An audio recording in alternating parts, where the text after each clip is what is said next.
Hello, good morning everybody. Coming to you from the Tech Ranch. This is not the Guru of Geek, Marlo Anderson.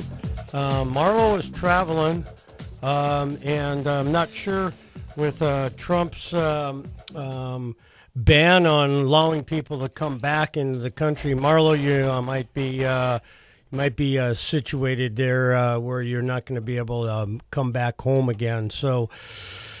And I'm going to be charging you a big fee for operating this tech ranch again. So anyway, good morning, everybody. It's a beautiful day in lovely Bismarck and Mandan. And I've got one of my co-hosts here with me, Justin Glauser, who will be entertaining us with all of his knowledge from this last week of drone focus. So it was an interesting couple days, and we had the Secretary of Transportation there, Secretary Chow, and we had a proclamation that we submitted, and it was kind of a nice ceremony. There was some guys in tails with the suits that I think top hats that everybody were pretty impressed with. I was the pleasure of wearing one. Justin was as well, and we had Marlo and Dr. Paul Gunderson when we presented the governor, Secretary of the Transportation, Chow, and Senator Hoeven. So definitely a fun Wednesday morning. Justin, any comments? Drone focus was very energetic. This year was my first experience there this year, and I will be returning again next year for sure.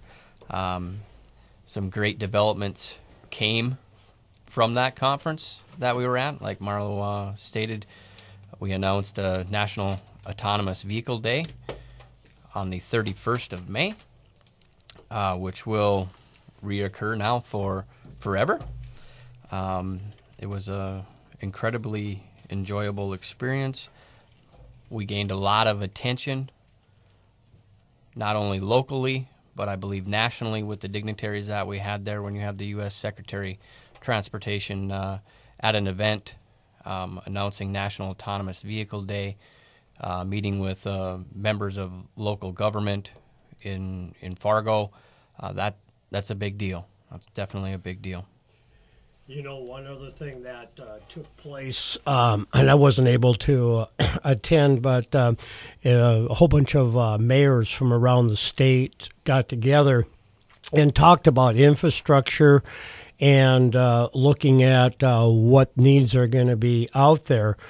And one of the things I think that Marlo did a really good talk on at the last day was talking about not getting too far ahead of ourselves when it comes to infrastructure, especially when it comes to doing some planning on where you think things are going to be, because technology is changing so fast that you can put these studies together and spend a whole bunch of money, and then to find out that you're going to have half as many cars and maybe half as many trucks on the roads, because you're going to be seeing more and more deliveries and opportunities out there for using drones. So I think that we're in this really cool era of what's going to be happening, not just in North Dakota, but across the United States and across the world. And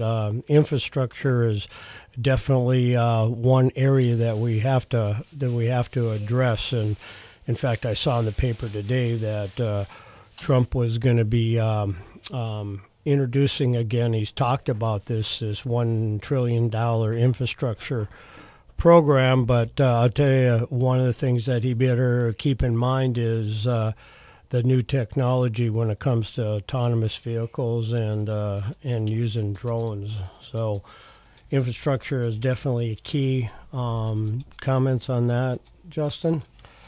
Yeah, infrastructure is going to be very critical. Sometimes we look at what our current problem is with infrastructure, and we just want to fix that, and we don't keep in mind what's rapidly coming down the road. And we're gonna want to invest our dollars wisely with this fast emerging technology, and it's coming quick, coming very quick. So we need to keep that in the back of our mind as we, states, federal government, cities doing infrastructure programs, keep in mind what technology is coming, so we maximize the best use of those dollars. And not only just that, but we want to speed up the development of this technology. We want to facilitate it. And if we invest in infrastructure inefficiently, that will delay some of the efficiencies and benefits that we'll gain from this technology. Well said. I also look at what's happening out there, not just so much on the infrastructure, but on the new technologies that are being deployed. And this past couple days, we really experienced that at Drone Focus, and what kind of new jobs can come out of that kind of technology. And people always get concerned about when you're taking jobs away from certain sectors, but you're creating new ones all the time. And we'll talk a little bit about the training and staffing that comes in part with that. But, this was my second time to attend Drone Focus, and I think it's the third year, and interesting enough, that has grown so much over the course of the last 3 years. I think when it first started out, there was like maybe 50 people that attended. Last year there was about maybe 200, and I was fortunate enough to attend Drone Focus last year. Well, this year they had to actually move it into the Civic Center in Fargo, and we had over 600 people attend in that day and a half session. So remarkable about having the opportunity to see people from all over the world attend this event. It was great. But we're going to be talking about some more stuff on Drone Focus. We'll be back. This is Rockin' Dave filling in for the Geek of Guru. Marlo Anderson and Justin Glauser is with us as well.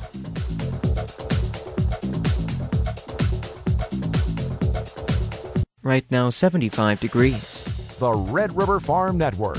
Ag News is here on Super Talk 1270.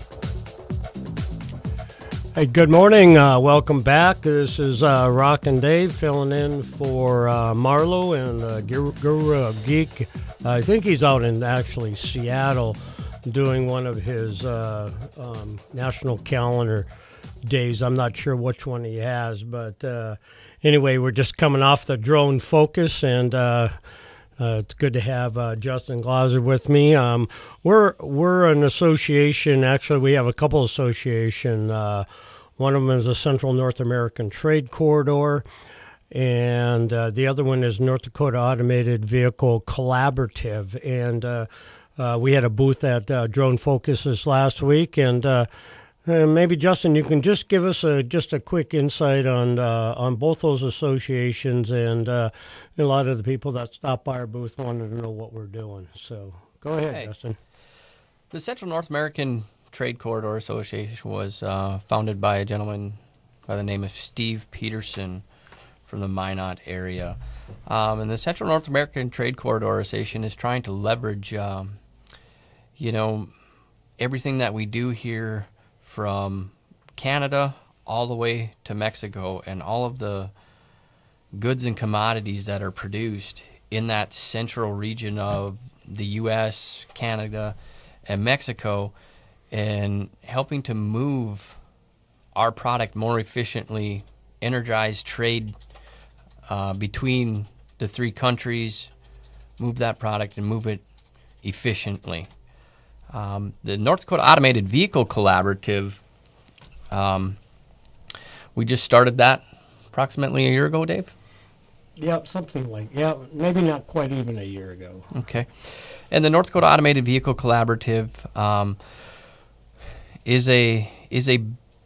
we're specializing in the autonomous vehicle arena and the synergies that we can play on with the technology on the drone side and then the technologies on the ground vehicle side.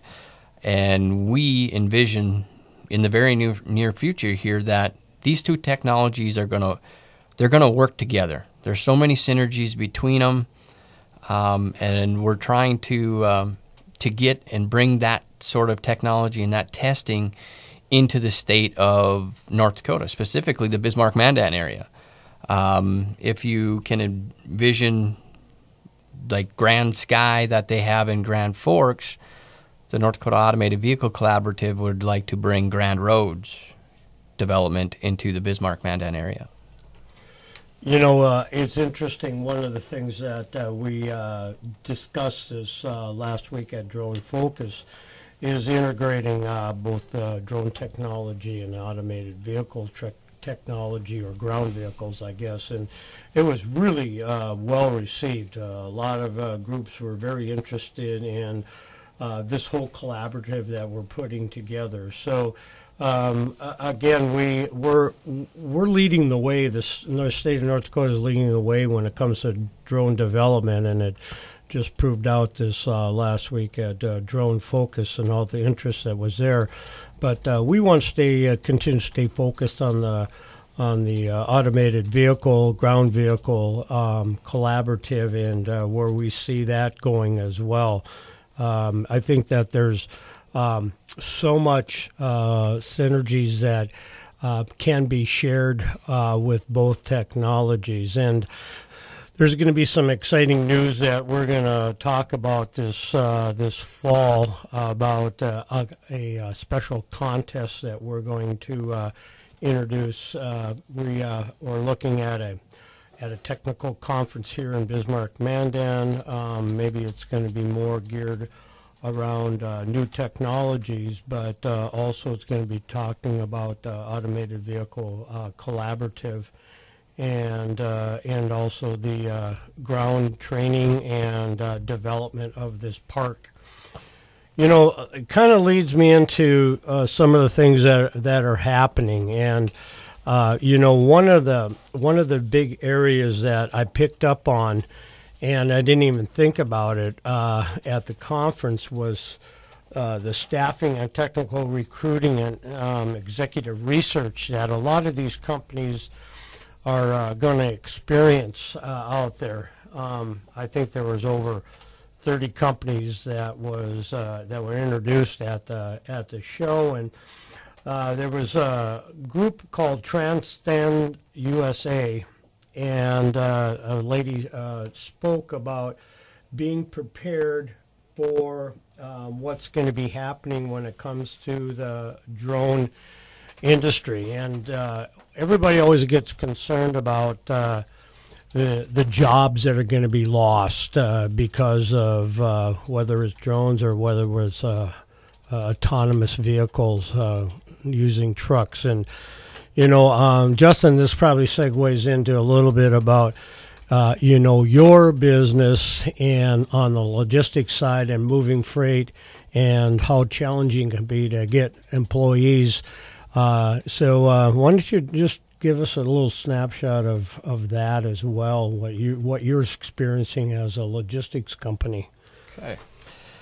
The logistics world is a very dynamic industry. It's all about moving mass amounts of product or equipment as quickly, as safe, and efficiently as possible. There currently is a driver shortage, and there is a major age problem that is here already, and it's only going to continue to get worse in the truck driver field. You have the younger generations. You take the millennials and the next generation younger than them. They're not signing up to be truck drivers. That's not what they're doing. It gets more and more difficult to find quality drivers that are going to deliver and move our product efficiently and safely. So as this age and driver shortage continues to get worse and worse, there's many statistics about this. You can go on the web and you can punch it up. It's very common knowledge. We're going to have to do something. And the sooner we get in front of that technology that will allow us to help with the shortage in the age demographic that we're going to have. For example, I can tell you the couple of drivers that I employ, they're going to be retired in about 5 years. Who am I going to replace them with? I've got 35 years of truck driving experience and nothing to replace it with. But I'd like to replace it with autonomous trucks because the computer's always smart. And I think that brings up a good point that as you heard Justin talk about, finding the right employees, and then even if they're available. And I think that this whole staffing and technical recruiting is important. We're seeing more and more of that in needs of the drone industry for flying drones commercially for engineering companies, and then one of the other areas is becoming really important is the film making industry, and how much that's taken off. But a lot of it comes back down to training and what kind of training are they gonna need. There was another group there called Consort that was actually addressing some of those needs. They're actually doing drone consulting and drone training, aerial filming, and looking at hardware and software out there. So there's companies that are starting to embrace this and address the needs for that. But it really comes down to people. And I got this one quote that was pretty interesting. It was by Jim Collins, author of Good to Great. Great visions without great people is irrelevant, and I think that's so important. We need to stay ahead of what's happening, and one of the things that I noticed too of all the young people that were at the conference that were just really in tune to learning more about what was going on. I mean, there were some great breakout sessions.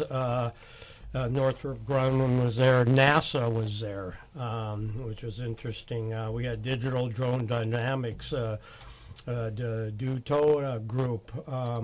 There's actually a drone radio show that they talked about.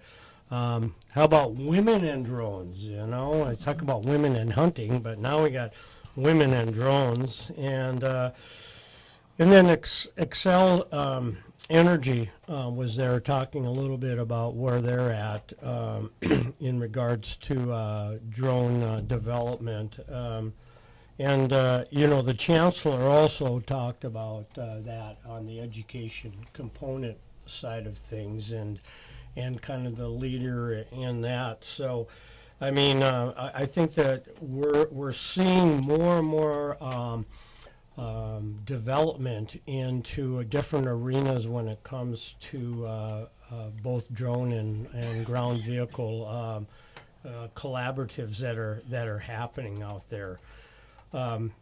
We'll talk a little bit about some of the other sectors that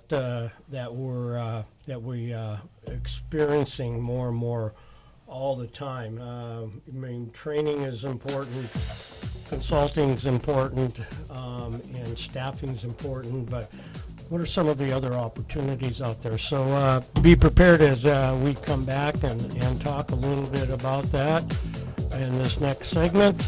This is Rockin' Dave Blair filling in for the Guru of Geek, Marlo Anderson, and my cohort, Justin Glauser. Be prepared. Right now, 75 degrees. On Twitter, Facebook, online, and YouTube. SuperTalk1270.com. Welcome back. This is Rockin' Dave and the Tech Ranch, and we're just talking a little bit about last week's event, Drone Focus, where we had the Secretary of Transportation, Elaine Chao, speak, and we actually had a proclamation for National Autonomous Vehicle Day, and it was it was a fun event, and we thought we'd kind of segue into maybe some of the other opportunities out there when it comes to using drones and autonomous ground vehicles. And one of our cohorts within the Central North American Trade Corridor is Dr. Paul Gunderson, and he's just a knowledge full of knowledge when it comes to agriculture and all of the things that are associated with that. But it also brings up some of the other things, and we'll talk about that as well when it comes to 911 emergency response.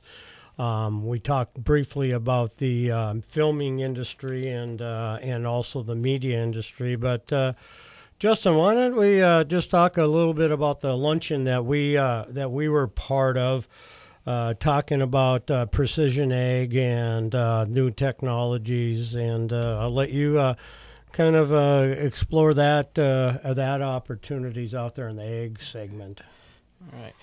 As we all know, agriculture is a massive component of the North Dakota economy, and this technology of drones and autonomous vehicles and the impact that will have on the ag industry is tremendous.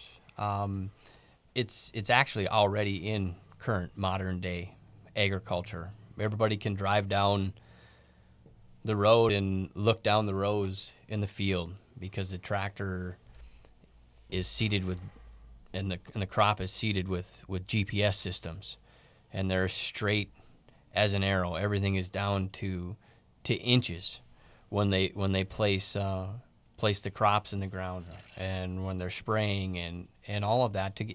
And what's the reason for it? Efficiencies and maximizing the amount that you can produce with the land that you're working with. There is only so much land that we can utilize in the agricultural world, and we need to make the best of it.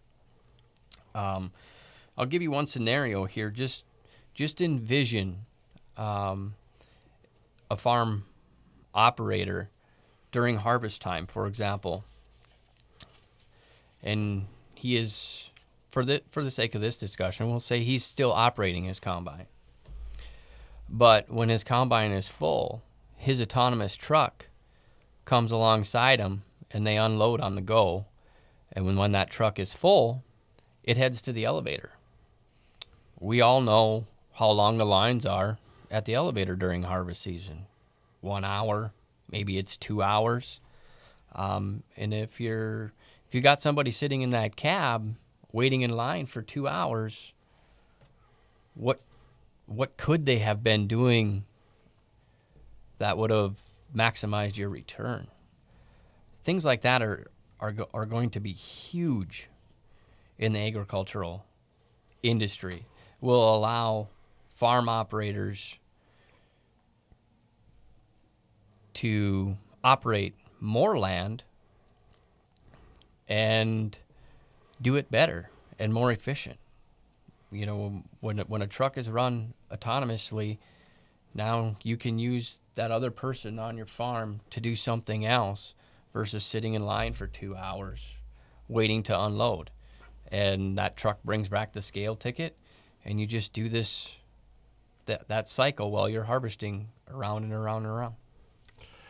You know, I picked up on this last fall when I was at my cousin's farm, and just saying, you know, the hassle it had of moving trucks from one field to another, and then into either into the elevator or to their storage bins on the farm. You know, the other thing that I really picked up on too, with Dr. Gunderson talking a little bit about precision ag, is how many more students are going into that, and they're really promoting that, because, as you know, precision ag is becoming a science, and there's lots of programs out there for, you know, flying drones over fields looking for weeds, and or drought conditions. How much more water is it going to need on this crop versus that crop? And it's amazing. North Dakota has one of the leading precision ag courses in the country at Lake Region Junior College up in Devil's Lake. And it's a 2-year program. I mean, kids are coming out of that, and I should say kids, young adults are coming out of that program making 6 figures. I mean, that's amazing, you know. So if you're looking and you're interested in drones, and you're interested in ag or staying on the farm, you know, this could be another new booming industry that you need to address. We need to get Dr.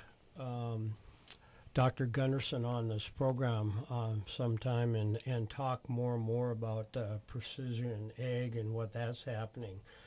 But, you know, one of the other areas that I think this is to the heart of the issue is 911 emergency response, and what that could mean out there for new jobs as well.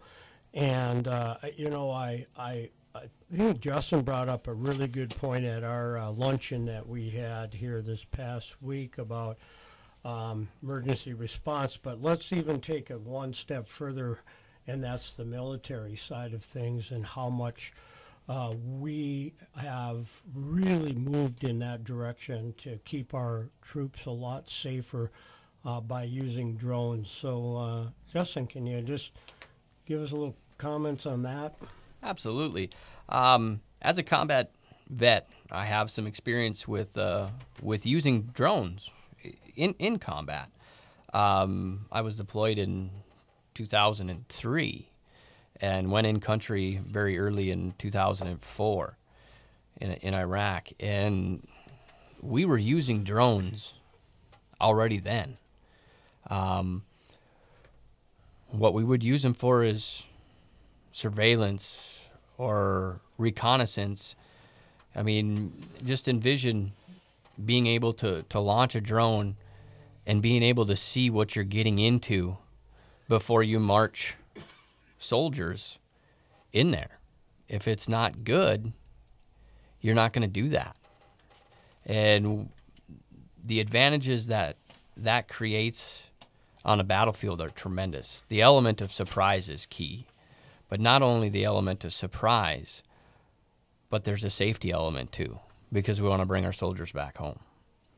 And if we see things from an aerial view that cause concern for us, we're not going to march in, or we're going to come in a different way, come in from a different avenue, do something different than, you know, lining up in trench warfare like we did back in World War I and World War II, and it was just a mass slaughter fest.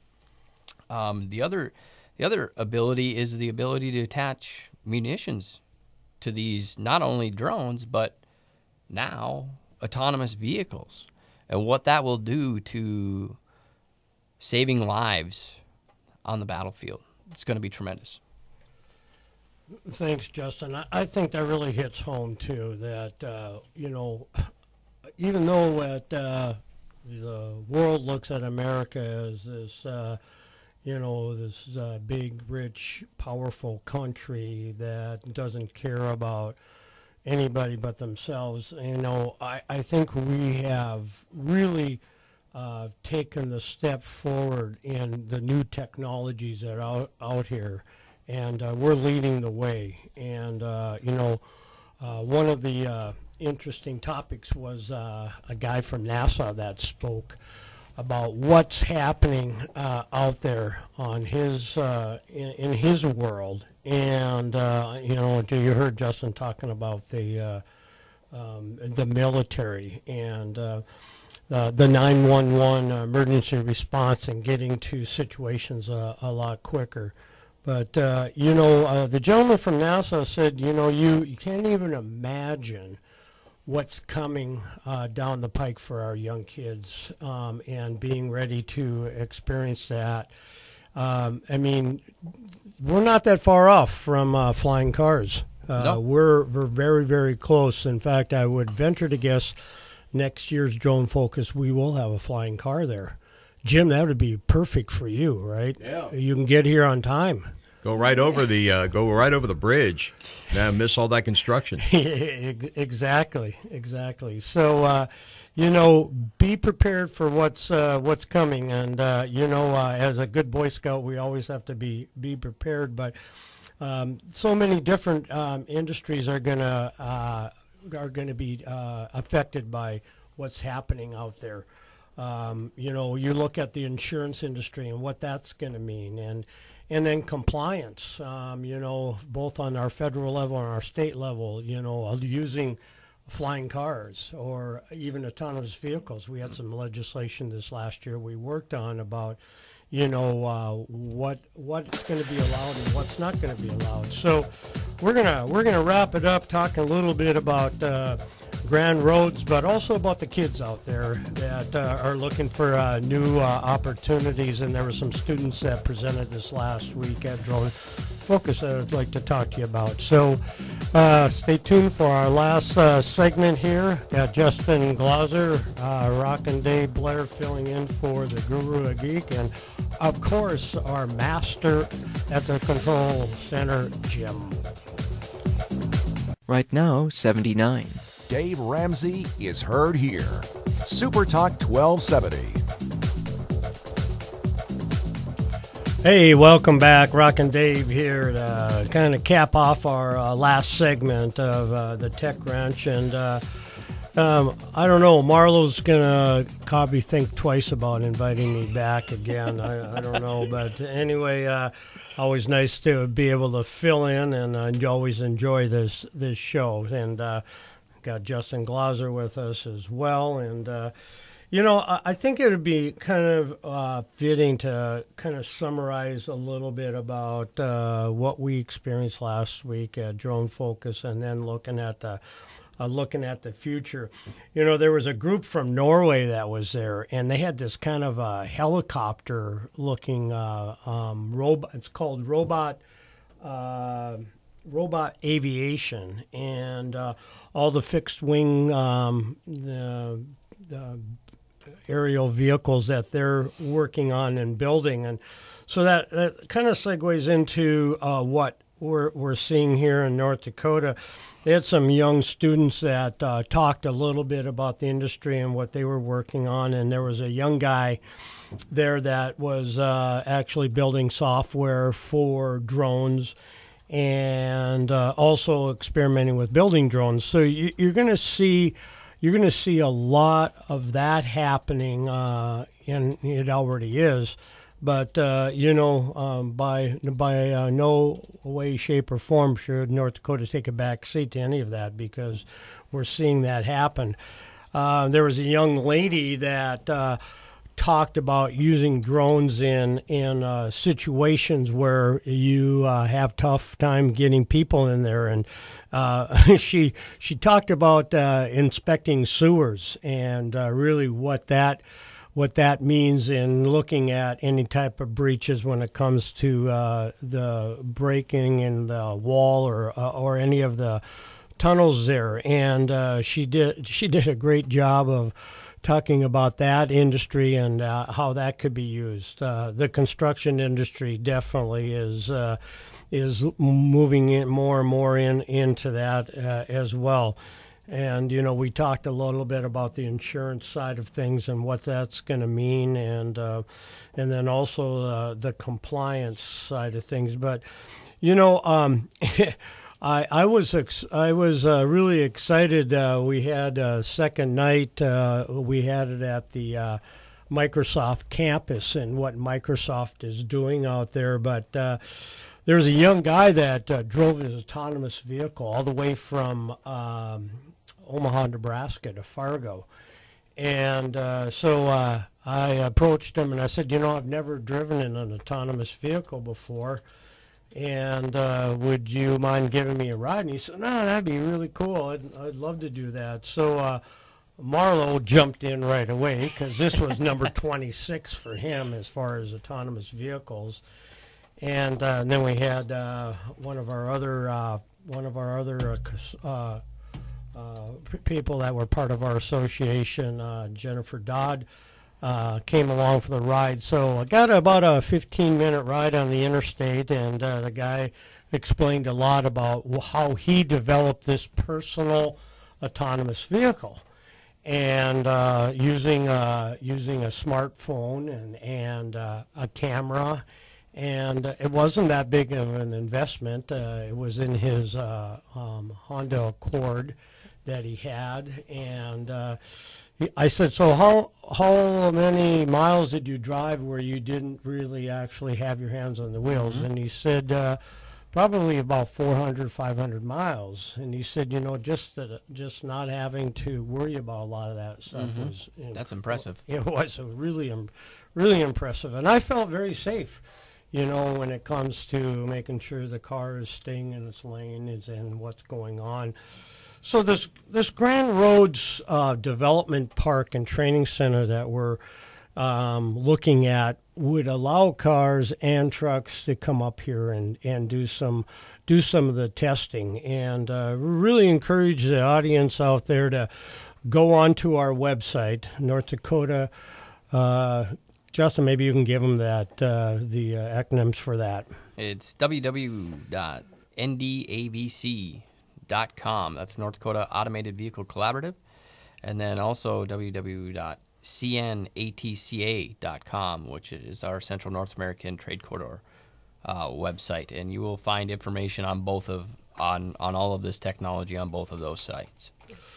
So, as I look back and look at drone focus and how much it's changed from last year to this year, and I can't even imagine what it's going to look like next year. We're in a stage of moving very, very fast, and we need to stay on top of it as both consumers, but also as elected officials out there that are seeing that. These organizations that are happening out there that look at what's going to happen in the very, very near future.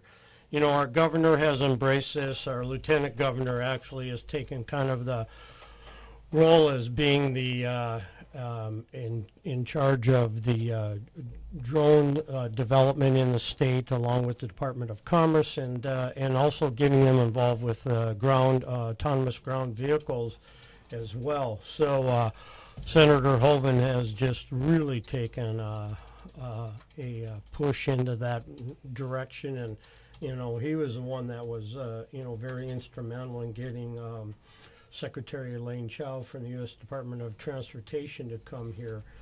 But as a consumer out there, and what we're seeing happening, everybody gets freaked out about whether it's safe to fly a drone, but more importantly, is it safe to drive in autonomous vehicles? And I'm the first one to tell you, man, I didn't have any issues at all.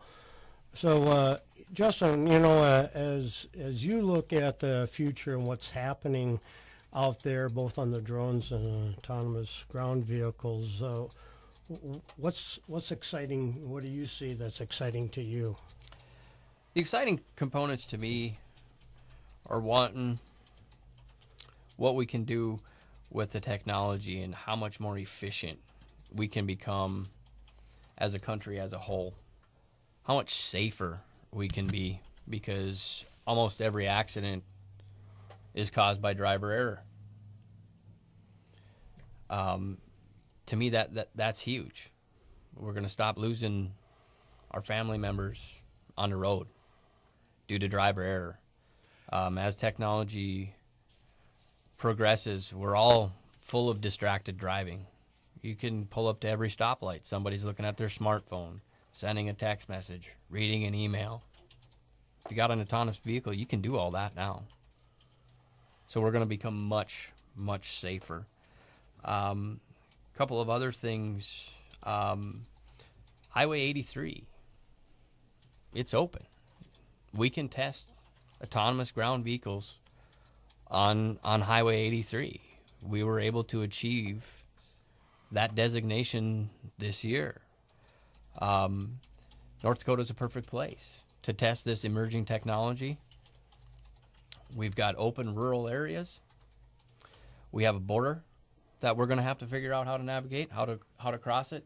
Go trucks moving through customs. What does that look like? All those pieces are going to have to be figured out. North Dakota is a perfect place to do that. You know, to just summarize, we're in a just a awesome opportunity to look at the future and what's happening, and you're going to continue to see this industry just moving at light speed, and we need to get caught up in it. We need to embrace it. You know, I'm going to be the first one to say, and I haven't flown a drone, but I'm getting one. Because I need to experiment with it a little bit. I bought my grandson a drone last year for Christmas, and I got a video from him later on showing him flying it and crashing it. And I'm going, well, you know, Vaughn, he's 7 years old. I'm going, Vaughn, you know, crashing is good because it'll learn, you know, you'll learn lessons from it and what to do and what not to do. So. I'm going to be purchasing my first drone here pretty soon, and have a chance to kind of fool around with it. But I mean, it's amazing what they're out there and the kind of drones that are there. How about you, Justin? Have you flown a drone? I have a very small drone that I can actually fly in my house. It's that small. I've had a lot of fun with it. And I have crashed it too, but yeah, that's all part of the learning process. And I think one thing everybody needs to know is there will be many, many safety features designed into these things, so they're not going to be crashing. That's not going to happen. North Dakota's in a great position. Our colleges and universities should be very excited to help work with private industry to write these technological programs to train these new people that need to take these jobs. North Dakota, you're in a perfect spot. Colleges and universities, you should be excited about this. Awesome. Well, you know, it's been a fun hour here, talking a little bit about Drone Focus and what's happening, and really appreciate the time to allow Justin and Rock and Dave here. Jim, any final comments that you have? He was mostly listening today. He wasn't even talking. I almost don't miss Marlowe. No, that's not well. Well, guys, you'll have the Guru Geek back next week, and who knows if you'll invite me or Justin back. Probably more Justin than me, but it's been a fun time, and we wish all of you a very safe and blessed day out there, okay? All right. Dave Blair signing off. Thank you.